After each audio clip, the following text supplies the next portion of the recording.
Good evening, everybody. Welcome to this year's annual Knox Lecture, the main public lecture of Catholic Theological College of the University of Divinity.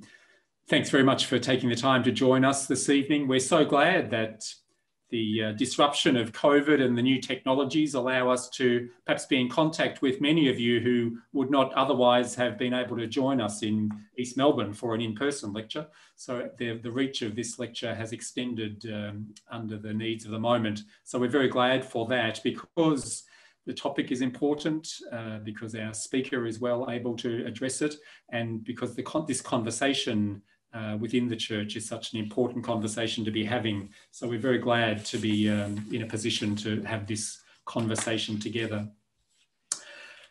But we're very aware of what a year it's been and what a year it continues to be around the world. And while we here in Victoria and Australia are rejoicing in the relaxation of some health restrictions and a low incidence of the virus at the moment, we're also conscious, especially conscious in the body of Christ, that the impacts of the virus around the world continue to mount, and in some parts of the world will be felt for many years to come. So perhaps as we begin today our time together, could we just perhaps take a moment to be mindful, particularly of those who have died as a result of the coronavirus in this month of November, the memorial month of the dead. Let us commend to God all those who have lost their lives to this virus, and for those particularly involved in frontline care around the world. Lord, we pray for your love and compassion to abound as we continue to walk through this challenging season.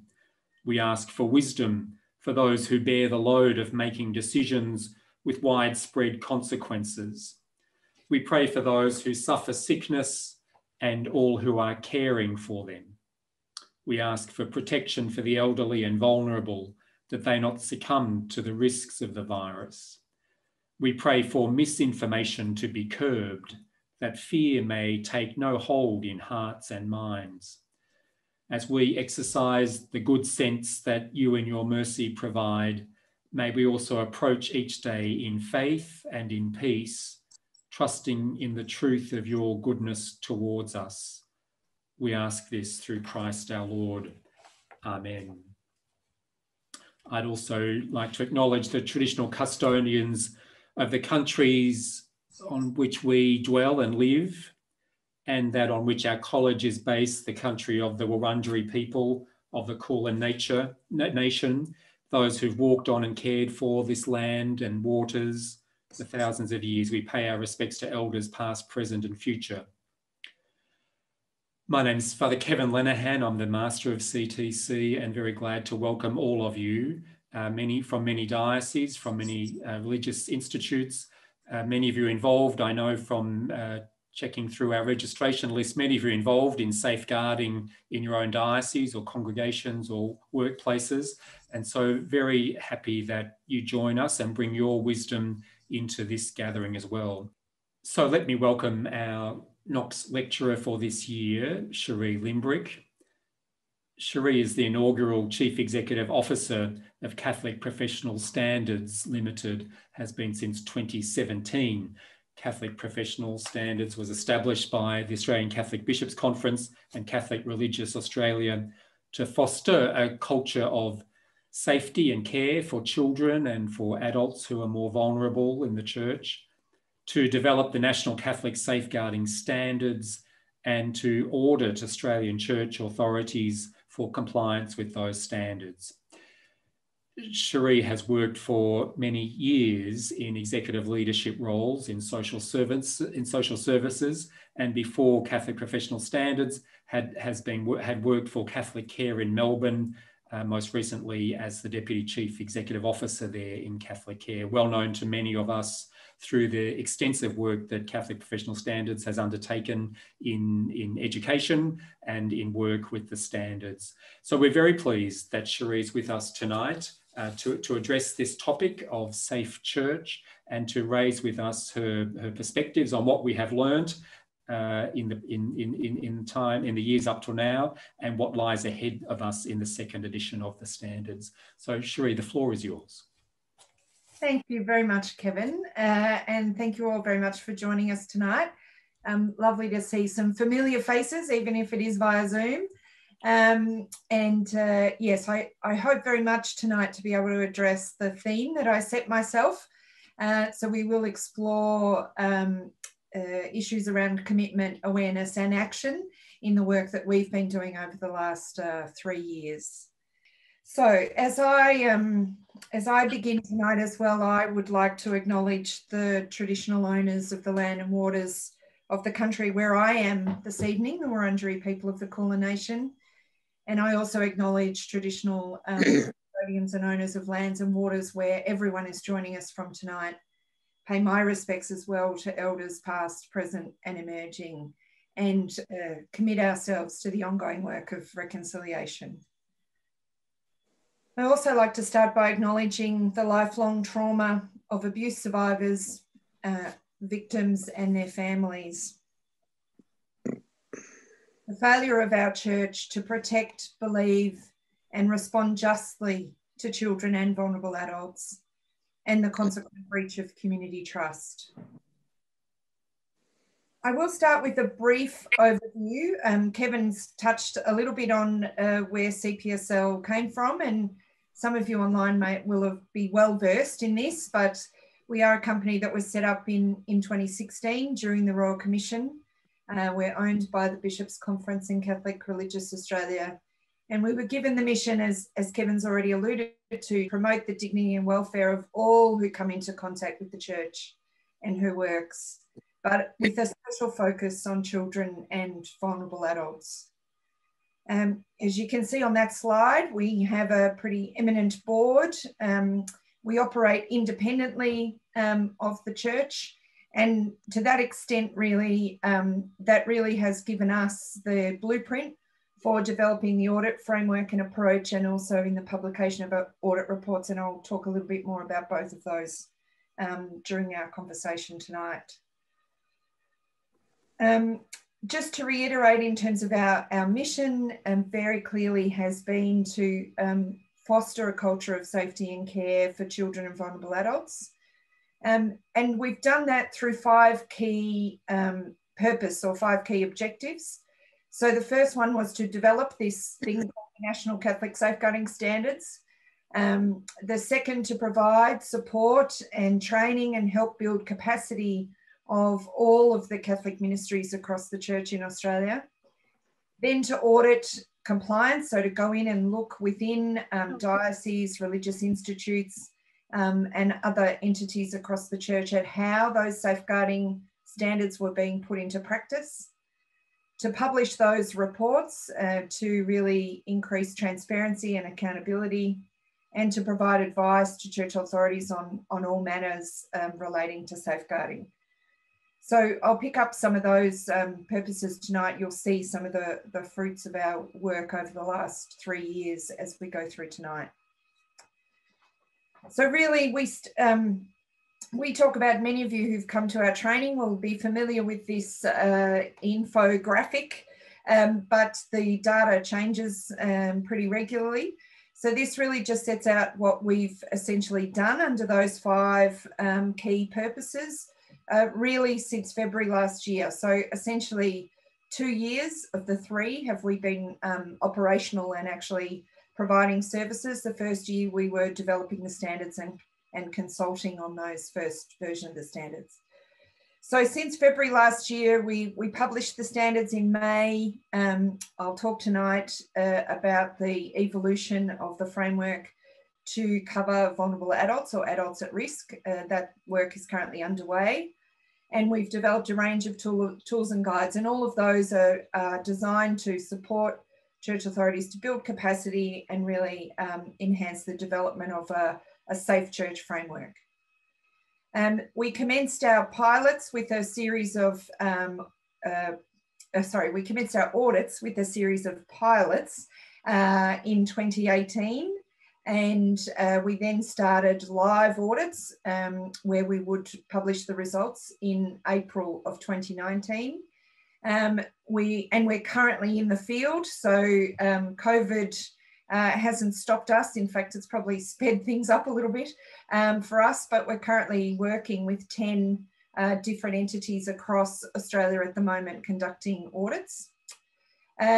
Since April 2019, when we did our first live audit, we've published 12 audit reports, and we've also published a range of materials aimed to help church entities get a better understanding of how the church is travelling, what we're learning as a national body. So we've published reports about what we've learned from our learning and development strategy. We published a report on the findings of the pilot audit.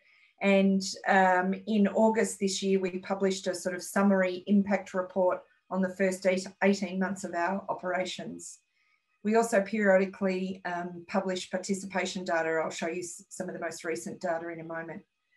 And then if you come across to the bottom left-hand corner, in terms of our improvement, so the whole design of how we've implemented our approach has been to develop the standards, to support the implementation, to then go in and look at how they're actually operating on the ground, to learn from that, and then be able to both target our further development, but also our resources to meet any gaps that are emerging as we conduct the audits and understand how things operate in the myriad of different ministries across the church.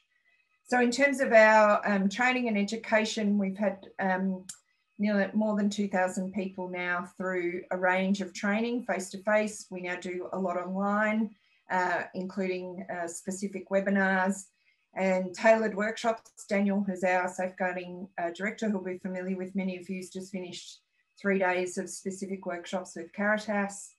And we've also been looking at specific resource development in partnership with various entities, but ACU and CCI are two of the current ones we're working with. So in terms of the standards, I'm not tonight going to go into the detail, but just for those perhaps who aren't intimately engaged in the content of the standards, essentially they look at 4 key elements of any organisation. So the first thing is we're looking around our leadership and how we monitor and improve. Leadership for safeguarding. So how are we championing as leaders in any entity? How do we build a culture of safeguarding? How do we ensure that we're clearly communicating our commitment to zero tolerance of abuse? And how do we support all aspects of our ministry, no matter what it is, as leaders, to be really as safe as possible? The second element is all around engagement. So engaging with children, with families and with communities. And that is actually a bit harder than it sometimes might seem. And as you'll hear later, that's an area that we're seeing we need to provide some extra support and expertise. It's an emerging area.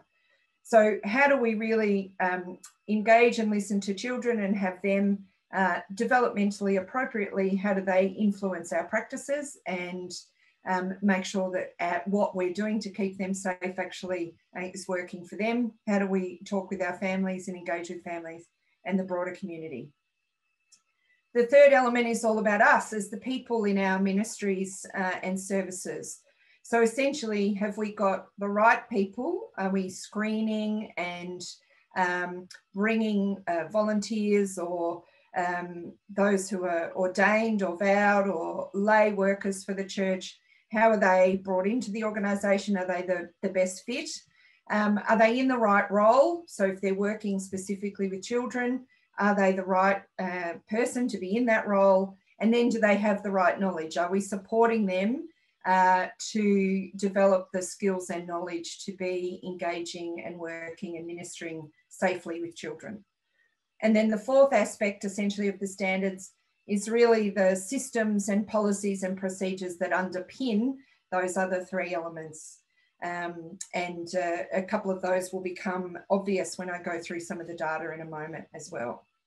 So that's essentially what we're talking about when we're talking about the standards, for those who haven't dealt with them in great detail. In terms of what those standards really, where they came from and what they're trying to do.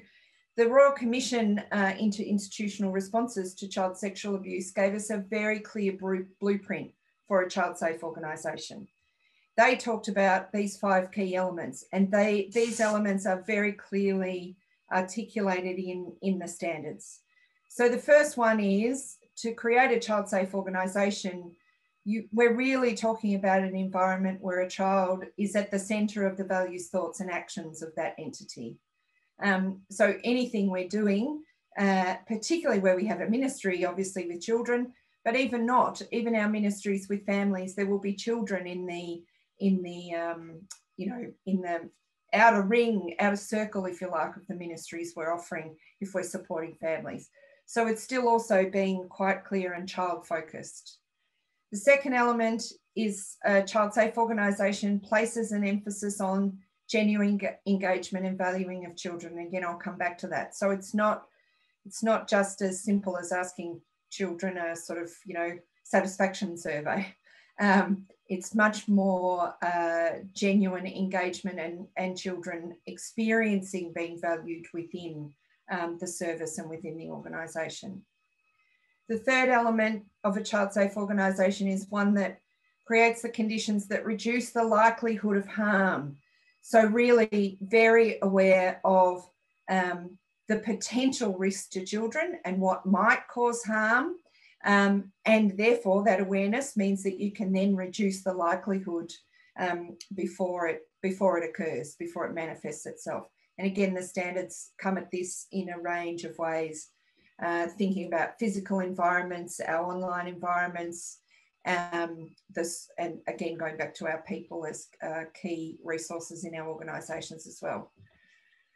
The fourth element is that a child safe organisation creates the conditions that increase the likelihood of identifying potential harm.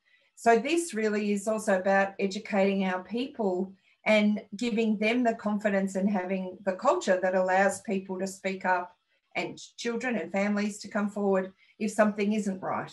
So a culture that is open and transparent and that people can trust when they do come forward and identify a potential harm, that will be responded to. And the last element is when something does happen, and things will still happen, so people will still have concerns, there will still be times when people are not appropriate, that the organisation is able to respond appropriately. So in a timely way, in a compassionate and pastoral way, and again, putting the child at the centre of that response and making sure that the child and any other children's safety is paramount in our response. So those 5 core elements are really embedded across the standards, if you like. So that's just a very, very quick snapshot of what, in the context through which the rest of my talk is going to be really. So what I've put together tonight is a range of data. Some of it is already available, but you may not have come across it. Some of it is about to be published in our upcoming annual report. So some of it's a bit new. But really it draws on and looks at, I'm trying to look at the theme of commitment, awareness and action through our engagement with church authorities over the last 2 years. So we'll start with commitment.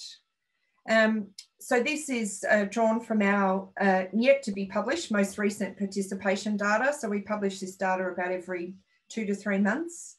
And it essentially picks up and depicts the number of entities across the church that are engaging with CPSL in the process of safeguarding.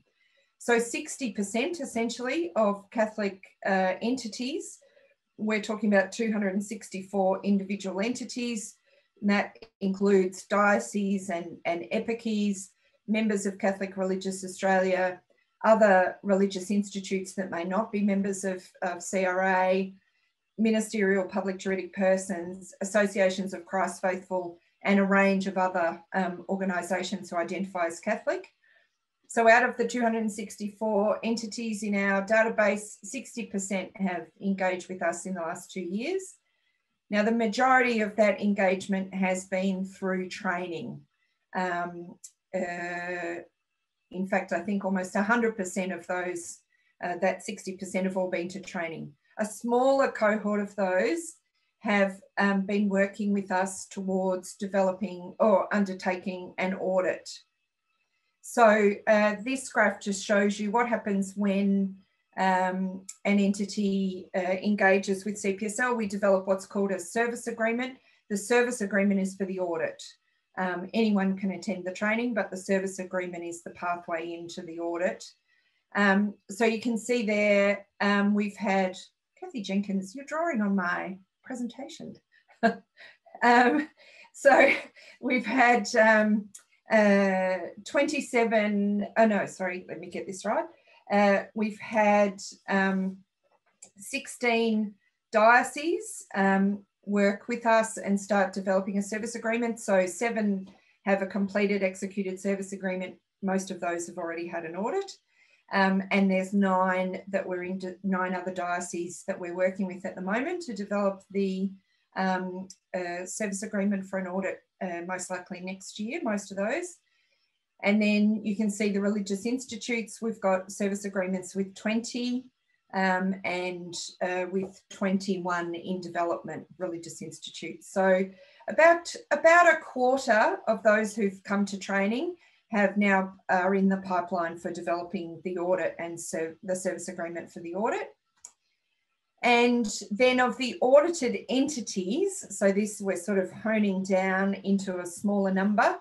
So there's actually 20 that have completed will have completed an audit by the end of 2020. So as I said before, we're currently working in the field with about 10.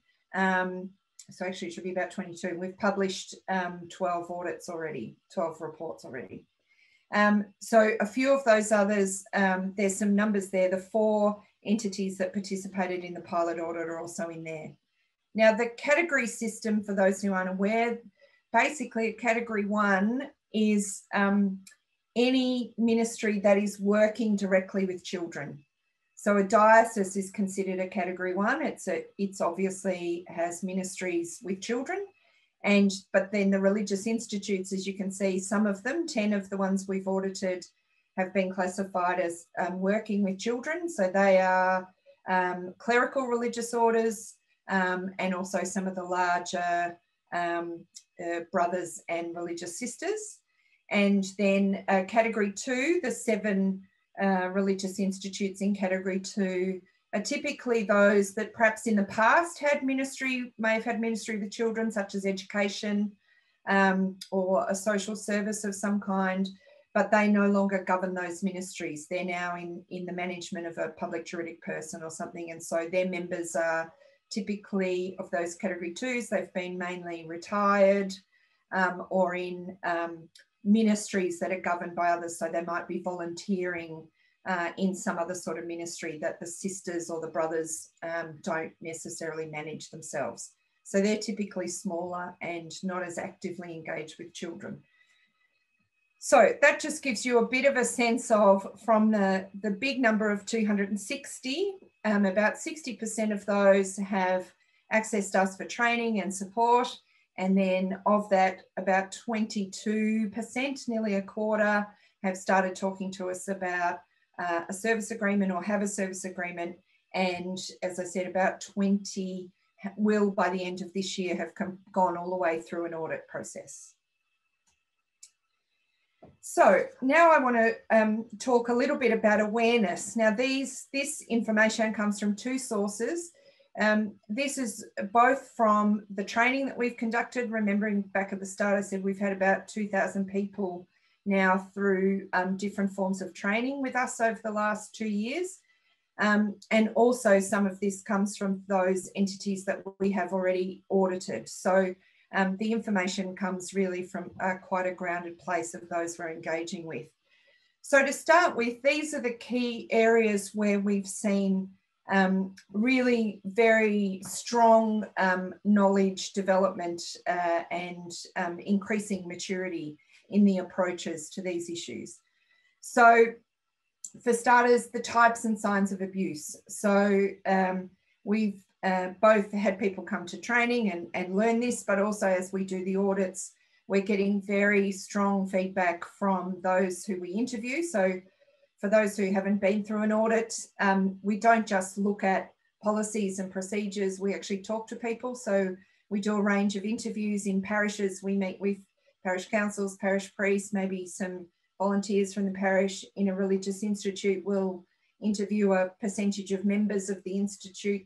In a diocese, we'll also meet with key leaders and staff. So we're actually trying to get a sense of has the education and knowledge actually gone beyond key leaders or those who might come to a training session? Is this now embedded and starting to be understood across the breadth of our ministries? So we've seen really, really strong knowledge and awareness, which is important, to the types and signs of abuse. And if you go back to what the Royal Commission said was some of the critical things, this sort of knowledge is critical if we're going to be able to robustly respond should there be a situation of abuse within one of our ministries.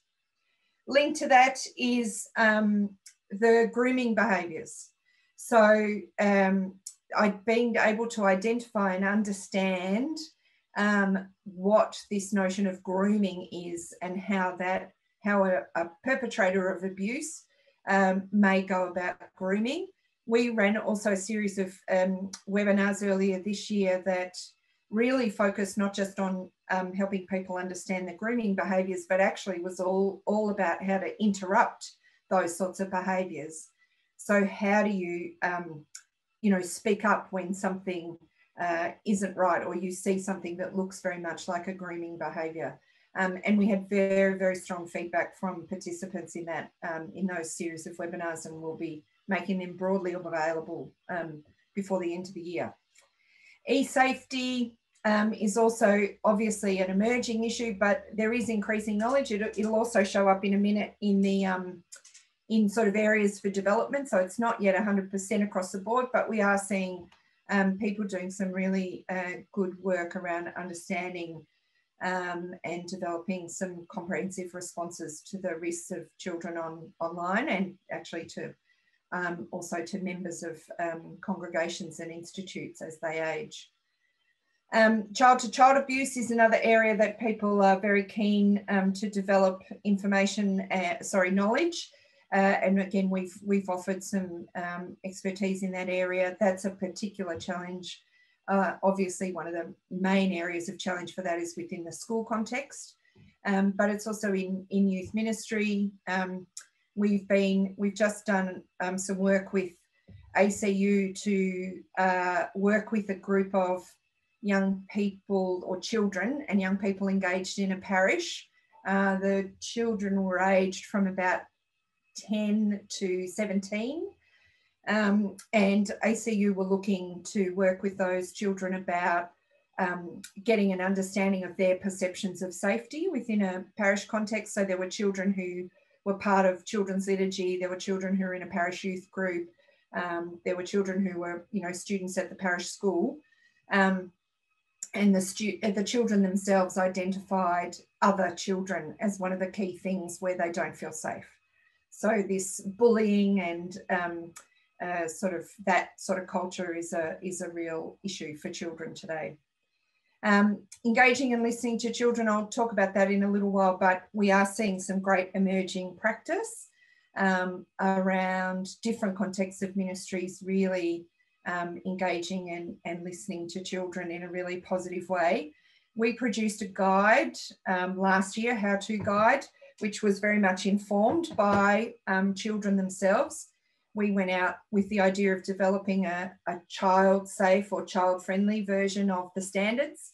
And when we engaged with children across different ministries of the church, they told us very clearly they didn't really care what the standards said. They wanted adults to talk to them about their safety. So we then went about working with those children to develop up some activities that would be appropriate for adults and help adults to have the conversation with children about their safety. So that resource we know is being used in a range of contexts to really get out and be talking to and listening to children. Just conscious of time. The other thing around awareness though, so there's some of the strengths we've seen. Some of the work in progress, if you like, is really this notion of safeguarding is everyone's responsibility. What does that actually mean in practice? It's a great tagline for us. But how do we really work to making sure that our whole community actually understands this notion of safeguarding of children and how it is everyone's responsibility? So how do we go beyond training leaders, putting resources and things out? How do we really support local communities in parishes, in perhaps dioceses that don't have as many resources as others, in small congregations? What does this really look like to share this notion of responsibility? The other work in progress, I think, is this notion of who is a leader in the church. So I suppose I'm relatively frequently surprised when I might start talking about leaders, and people will quite quickly defer to and say, oh, that's the bishop's our leader. And these are people who are senior in education or in Catholic care and social services. So trying to challenge that notion of saying this isn't just, leaders are not just at the top of the church, leaders are throughout the church and within our ministries, and all leaders really need to play a role. And that probably links to the previous point above about this notion that it's everyone's responsibility. There is also increasing maturity. These next two, Daniel identified these, that people are starting to really understand some of the strategies, particularly around how we manage our people. So I think for quite a while, things like a Working with Children check were the safeguarding strategy. So everybody had a Working with Children check and then we're all good to go. But there's a maturing approach to seeing that that's certainly nowhere near a magic bullet, a Working with Children check, and that there's increasing sort of sophistication in how we think about how we bring people into our organisations, what our screening practices should be, how we can best support and supervise people so that they are well supported to provide safe ministry. If we think about action, a similar process in terms of what we've seen in evidence in practice. So there is consistent commitment, very good policies, and really good, I've put there, expert-informed leadership. So the standards really ask entities to have a pretty simple but a concept of a safeguarding committee. But on that committee, they have a range of experts that gives particularly the church authority and the leaders in that context some expert advice around the safeguarding matters. And there's some really good work happening around the country in that sort of advice and exchange of expertise, which is fantastic. Records management is very good. So again, the standards really ask not just, don't just keep your complaint files, but be keeping things like, when key policies change, so that as, when you come back in 15 years' time, you won't remember why you changed a particular policy or what happened at the time. So how you keep all those records, that's actually been a strength. There's increasing awareness and good use of professional and pastoral supervision. That was something in the standards that was seen as relatively new, particularly for clergy and religious. But of the audits we've done to date, we've seen very strong professional and pastoral supervision practice and a really positive uptake of that as a really important supporter of people's ministry, which is really encouraging. The selection and screening of individuals entering seminaries and formation programs is very, very different to how it was and what really the Royal Commission looked at in terms of some of the past practices. But we've also been really grateful to be involved with the University of Divinity and CTC specifically, and working with with all of the seminaries around the country in this last year, supporting some of their practice improvement and subject to academic improvement as well. Complaints management also in the audits has really come out. It's clearly evident that people have put a lot of effort into making sure that their current complaint processes are vastly improved on what they used to be and what the Royal Commission exposed. So it's been very clear from all of our audits that complaints management has really very much improved. But again, there's still some areas for development in terms of actions where we've had a sort of ongoing dialogue for the last 12 months with a range of mainly religious institutes who provide services offshore. So looking at safeguarding overseas and how we can support those with ministry outside of Australia to also be promoting these child-centred principles.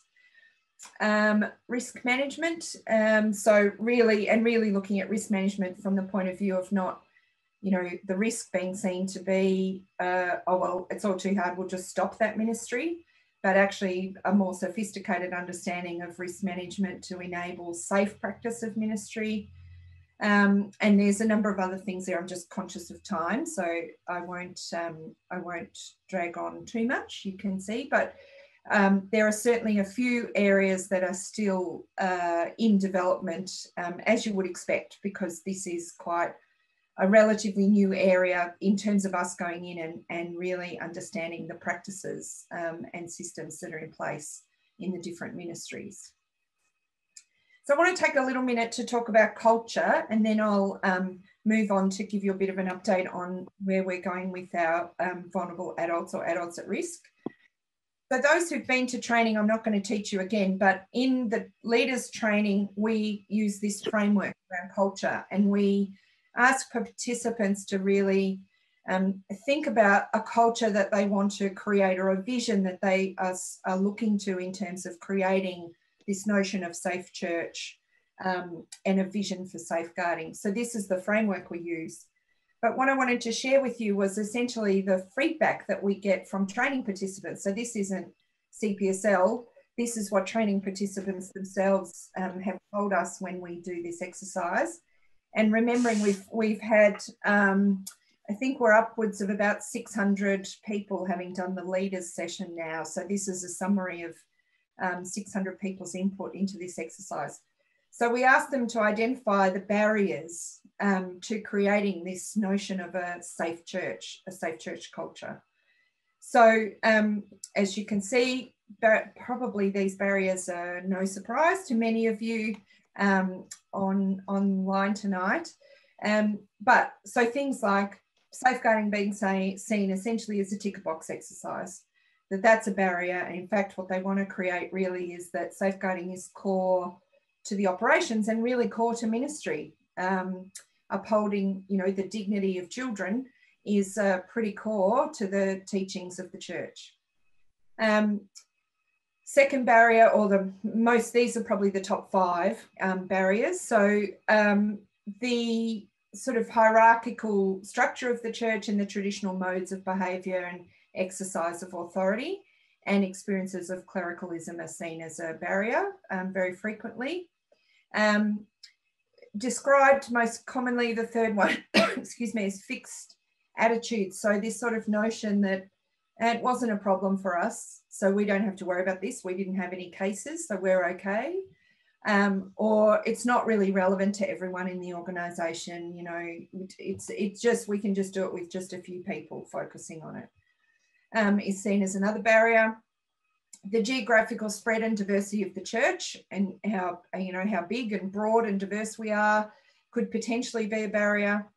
And then the 5th most popular barrier, so to speak, is around mindsets. So that notion that mindsets that either deny or minimise or avoid the issue altogether. So just not engaging with this as an issue at all was seen as a barrier. But in this activity, those of you who've done it will probably remember, we also look at foundations and enablers. So we don't just stick with the sort of the negative, we try and then say, well, what can we build on? So the foundations which we're seeing as we go around doing our audits and our safeguarding work, these all ring true as we go around the country. So there has been significant effort and improvement over many years, but particularly over the last few years. So there is a lot already to build upon. The charism of religious institutes and ministries is quite often seen as a really strong foundation. And again, in audits, as we're doing some audits at the moment, quite often that comes through in terms of the charism and the spirit of the founder, and getting back to that charism and founder's sort of initial vision is very consistent with safeguarding and protection of children. Good social capital across the church, wanting to acknowledge the past to be able to inform the future, so not being stuck in the past, but making sure that we acknowledge the past in order to build the future we want. And the church having really a rich history and a still consistent practice of working with children. And the other part of culture that we talk about is enablers. And obviously the gospel message is core to the church, and that really is key to safeguarding. So being able to both be an enabler and a foundation for building of a safe culture. The person-centred mission of the church, and also really the people. We are, in a way, we are the church, and we are the enablers of this culture. Not just leaders or others, it is everyone within the church. So that sort of summarises what we've learned really from our 2 years of focusing on the child standards, and gives you hopefully a pretty good overview of what we're seeing. But I want to now turn to the vulnerable adults work. So just to remind you, this is the sort of current framework of the National Catholic Safeguarding Standards. So when we came to look at the extension of that work to adults, that's core to our mission. It wasn't just about children, it was also about adults in the church. So this was the sort of blueprint. We started this project last November, so about 12 months ago. So we were looking to develop to see whether there was logic to have this single set of standards. So basically using the same standards of the child standards and broadening them out to cover adults. We wanted the framework to have a rights focus, to be trauma informed, and to be strengths-based. We determined that we didn't want to be defining victims, if you like. We wanted it to be a framework that was about everyone having the right to be safe within the church.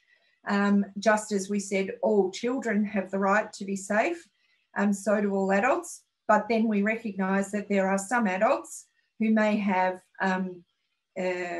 be more vulnerable or more at risk at times, and some of those things are permanent and some of them are maybe circumstantial or transient.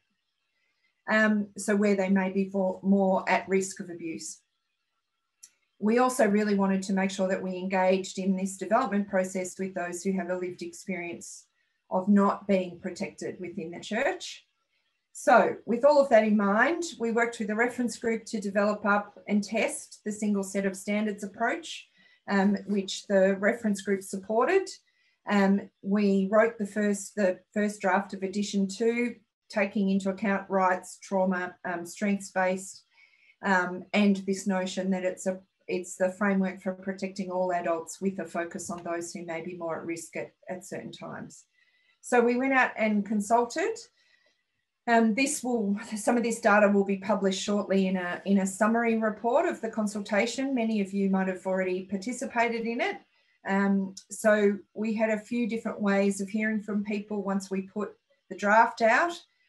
So we had 128 representatives of different church entities come to facilitated small group Zoom sessions to give us feedback. We had 16 expert submissions, so experts including canonists, survivors, government regulators, the Royal Commissions, the Disability and Aged Care Royal Commissions, and a number of others. And we also had an online consultation, so a sort of online survey, and we got 107 responses to that. And that graph just gives you a breakdown of those 107 online consultations. So you can see we had people sort of self-nominated where they fitted, but we had people from ACPC and CRA organisations, but also organisations under those who provide specific ministries to adults at risk, so welfare agencies, health, aged care. We had a small number of people respond to this survey who had a lived experience of vulnerability, and we also had a small number who identified themselves as survivors or advocates or family members. But interestingly, we also had 34% of participants just identify as someone from the Catholic community. So some of those were people in parishes, you know, workers in schools. Various of them identified themselves, some were anonymous, but I think that was pretty interesting that we got a pretty broad range of feedback. So to quickly summarise, I'm just conscious of time. Kevin will start to stop me talking soon. So the feedback we got on the framework, it is up on our website. If you haven't seen it, you can still have a look at the first draft, which is now in the middle of some pretty strong refinements based on this feedback. But basically, we got very strong feedback that we keep this notion of the National Catholic Safeguarding Standards, and those 4 key areas I talked about are key. There's not 2 sets of standards, there's 1 set of standards. We also got very strong feedback that we should move from the notion of vulnerable adults, which had been a term, I think, under Towards Healing. It was also within our constitution and various other documents, and move to this notion of adults at risk, that is a more, you know, contemporaneous and a more accurate description. And we also mentioned right at the start this category system. So, but this notion of making sure that the standards could still be applied in what I'd call the best fit for purpose way, so that the standards be as refined as possible, and depending on your ministry you apply, and it's quite clear what in the standards you apply depending on the ministry you're focused on. We also got, so they were all positives. We also got feedback on a range of issues that perhaps are still under consideration. Some are pretty straightforward, so technical stuff like make sure, you know, the definitions are clear and we're not duplicating. So when those who did have a look at the first draft, there was quite a lot of duplication that's been stripped out, and to make it much simpler. So things like that to simplify the approach itself. The second issue was around making sure that this second edition of the standards also, it's clear how the standards work in partnership with other key documents of the Church, particularly around the National Response Protocol. And for those who don't know, the National Response Protocol is nearly close to finalised, and that will effectively replace Towards Healing and the Melbourne response as a national response. And there's other documents that are due for review, like integrity in ministry. So being really clear. So we've spent some time since the consultation working with those who are working on the National Response Protocol and others to make sure, for example, something as simple as our glossaries are the same, so that we're not giving people mixed messages about what we're talking about. We got a lot of feedback about the timing of the second edition. People were conscious, firstly, around the 2 Royal Commissions, and the third one being the Victorian Mental Health Royal Commission, and that the standards sort of don't then put the Church in the position of having to recreate something if the Disability Royal Commission comes out with something later down the track. So we've been working in the background with those Royal Commissions so that they're clear about what we're doing, and hopefully they might actually, well, they're very interested in what we've been doing. So they may even adopt some of the things or the approach we've taken. And the other thing is that we need a clear implementation plan to help support church entities to build capacity and improve their practices in line with these new standards. The fourth issue really came very strongly, or from a number of sources, but that was to be very clear in the second edition about the issue of power and power imbalance or abuse of power being key concepts, particularly in the notion that sort of in any relationship we have their inherent power differentials, but that essentially the abuse of power quite often is one of the drivers behind breaking boundaries and then moving into abuse. So we're expanding that within the second draft.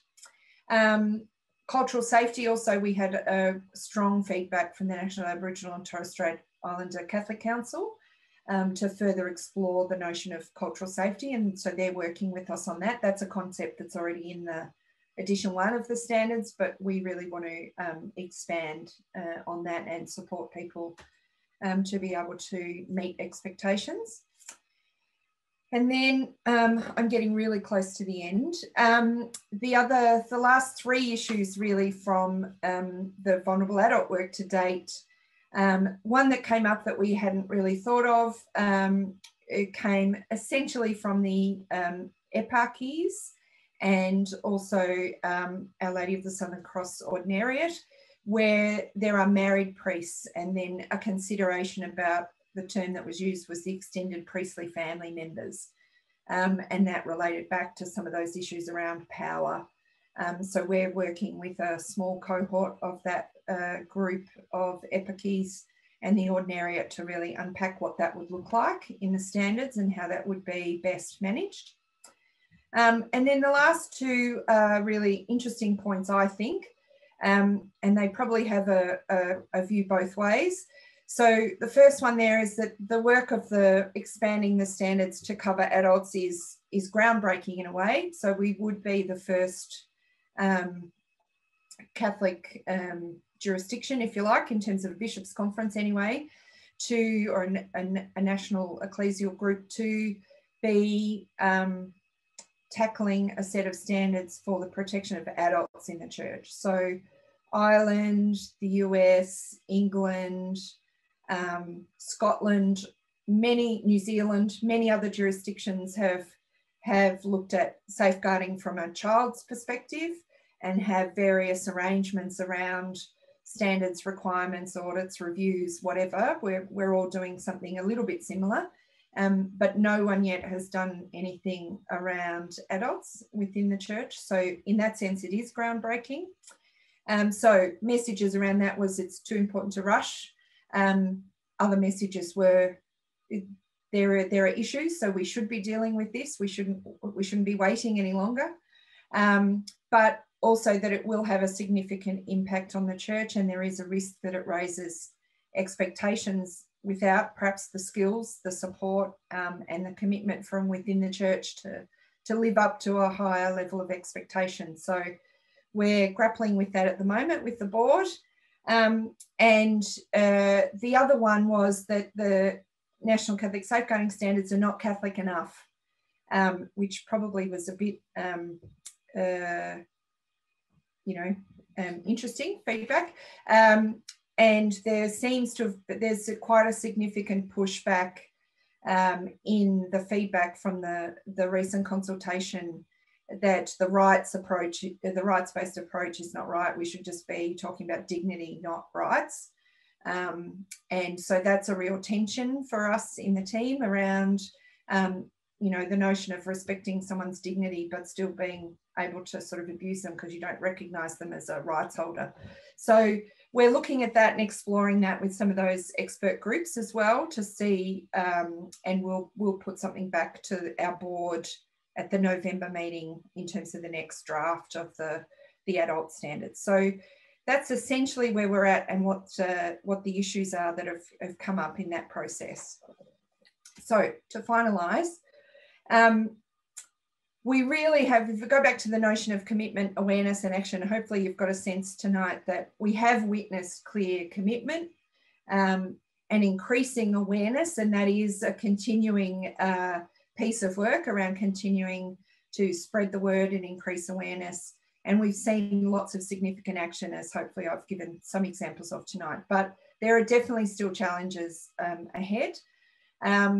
There is a tension, and I think constantly, both at a national level and in any organisation and ministry, around the cost of prevention versus the cost of responding. And it's not just in safeguarding, it's been in my whole career, that quite often the crisis or the claim or the complaint gets the energy, and at the cost really of the prevention work, which will hopefully stop those claims into the future and stop those complaints. So I think that's a constant tension about how you balance that. There are issues all the time, have been the whole time I've been in the job, around sharing expertise and experience within and across entities. So the church is very siloed, and quite often within a diocese we still don't see, we've seen some good practice, but there are still lots of examples where the expertise and experience is not shared for the benefit of children. So it comes back to that Royal Commission notion of putting the children at the centre. If the children are at the centre, it doesn't matter which part of the church you're in, children should be your focus. Ensuring our responses are fit for purpose. I think, again, there's a tension there for the church around this notion of a national response to some things. Code of conduct is an example for me. A notion of having a national code of conduct sounds good in practice, sounds good in theory, sorry, but when you come to practice, a code of conduct actually is a tool for you to manage when something's going wrong. And if you've got a really broad principle-based code of conduct, you can't deal with problems. You can't reinforce. It needs to really be socialised to your particular ministry or institute or diocese. So I think that's a tension too, about how much we can share and have one national approach and how much actually needs to be recognising the differences in our ministries. And the last challenge, probably not the last, but of the ones I was thinking about when I was preparing this talk, is really that constant need to be challenging the notions that the leaders identified in some of those barriers to the culture change. So challenging the sort of complacency. I've had it said to me in the last few months, the Royal Commission's done, the church has moved on, we don't need to worry about this anymore. That horrifies me and chills me to the core. So I think we have to continue to tackle that sort of attitude and complacency if we're really going to achieve cultural change. So to finish, before I hand back to Kevin, many of you will have seen this quote from Robert Fitzgerald.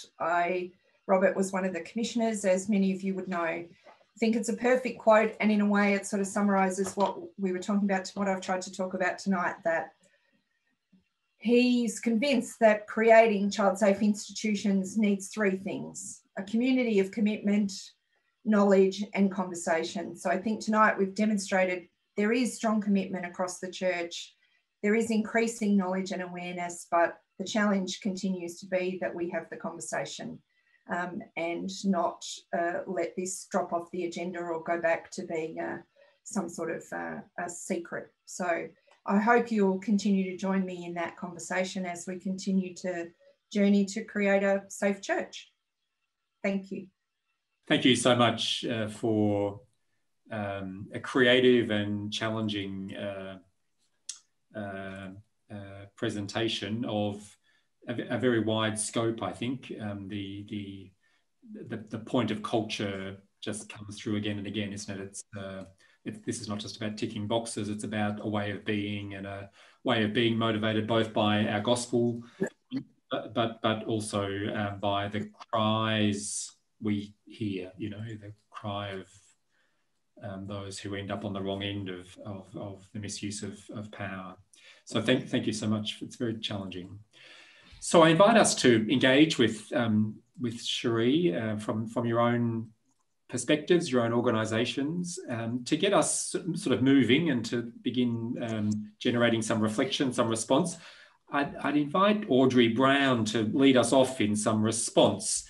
Audrey has broad experience in leadership in Catholic education as a school leader in Catholic high schools, and a system leader around Victoria, and most recently as the Director of Catholic Education in the Diocese of Ballarat, very fine diocese, since 2012 until now, and now moving into consultancy. Audrey, would you like to unmute yourself and lead us off in a response to Sheree's presentation? Thanks, Kevin. I do come to this reflection tonight with many hats on. That you mentioned some. I also now work with Religious Institute and Ministerial PJP organisations in Victoria. And just this afternoon, I was sitting at the Senate of CTC. So, you know, it's with that lens that I respond to Sheree now. And so for those of us in any ministry, Sheree, and obviously my ministry is broad these days, you throw out a continued call for us as we work with our communities to build that culture of continuous improvement around safeguarding. And you also reminded us of what an excellent framework we have in that one set of national Catholic safeguarding standards. For me, the fact that it is one set is really important. It also challenges us, I think, to work continually towards a more integrated culture of commitment, awareness, and action for cultural change. It occurs to me that your address tonight sits well alongside Pope Francis's latest encyclical, Fratelli Tutti. That also challenges us to be enablers or agents of cultural change. Two of the challenges that you named in particular struck me tonight. One about overcoming complacency to achieve real cultural change, and the other to share our expertise across entities. And it appears to me that that's the message that Francis is giving us in Fratelli Tutti as well. I'd add another challenge to the list, and Sheree, you laughed, or no, not laughed, you smiled as you mentioned this one earlier as a challenge about something more Catholic in those standards. That's for us, I think, to articulate anew the connection between our approach to the safeguarding of children and adults at risk in a way that gives living witness to our understanding of the dignity of the human person. Rana writes that in their openness to God, children communicate the divine love to all those whose hearts and minds are open. I wonder, are our hearts and minds open enough both to witness to the love of God and to discern the face of Christ in the children and adults we encounter in all their humanity in our ministries? In Fratelli Tutti, we read that as visible images of the invisible God, human persons possess a transcendent dignity. They're therefore, by their very nature, the subjects of rights that no one may violate. And so in our various ministries, are we championing the rights of those who are most precious and vulnerable? Putting the child or the adult at risk at the centre of any response, as Sheree has suggested tonight, ensures our commitment, awareness and action are working with rather than doing to or for. I think that's something of what Robert Fitzgerald was talking about in that building of the community of commitment, knowledge and conversation. We also read in Fratelli Tutti about a culture of encounter in which we as God's people should be passionate about meeting others, seeking points of contact, building bridges, planning solutions and projects together. Francis uses the image of a polyhedron where differences coexist, complementing, enriching and reciprocally illuminating one another, even amid disagreements and reservations. Each one of us can learn something from others, he says. It seems to me that the next stage for us as a church in Australia around safeguarding might benefit from a polyhedron approach across ministries, across institutions, parishes, organisations, something that will really take us together beyond commitment and awareness around safeguarding into a more mature culture of encounter. Something of harnessing our human fraternity as enablers of safeguarding and thus leading us all towards a culture that's deeply embedded across the whole of the church in Australia. So Sheree, thank you most sincerely for continuing to lead us most ably towards that future. and for sharing your wisdom with us tonight. Thanks. Thanks so much. Thanks, Audrey, very much. Okay, so again, just to say thank you to Sheree very much for the work put into that among your many responsibilities, and especially a busy time of the year. Perhaps with the Bishops' Conference coming up, you've got a number of things to prepare for that as the year draws to a close. Thanks to Audrey for your thoughtful response there. Thanks too for the people who work behind the scenes to put this together. Sarah Starring at CTC, our events coordinator. Sheree, your office, and Kat, particularly in your office, for support there in the organisation of this event. And particularly thanks then to all of you who've joined us, given up your evening to join us. There's still no result from the election on the other side, as far as I can see from the notification. So you haven't missed out yet on any announcements there, but we'll all rush to the late news to see what's been going on there. So thanks for your participation, and look forward to the next time that we can meet up. Thanks and good night, and God bless.